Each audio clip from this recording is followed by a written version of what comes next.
嗱，Halloween 喺而家工作咁多嘅轉變啦，又係一個壓力都頗高嘅工作環境裏邊，你點樣時刻保持你一種正面嘅心態啦，同埋工作揾到你嘅小確幸福感呢？我覺得真係好重要，自己識得釋放下壓力。咁我通常咧我會自己帶 lunch 嘅。咁咧lunch 嘅中段時間咧，我就會做一個少少嘅 mindfulness 嘅 exercise。其實跟住有一個 app 去做 mindfulness 嘅 exercise 嘅。咁每一日做少少。我覺得譬如佢有 include 一啲呼吸啊，或者係行路啊，或者係食嘢啊，咁係，呢個其實係好好嘅，或者係去感謝自己一日。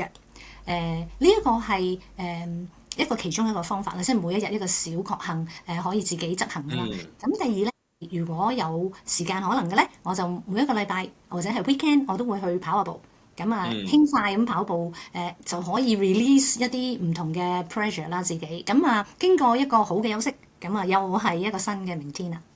喺個 cycle 裏邊啦，都去叫做 self care 自己啊。每日頭先你講就做一啲呼吸啦、mindfulness 啦，同埋週末咧去揾一啲有興趣嘅活動啦。特別咧運動咧都幫助到我哋嘅身心健康嘅。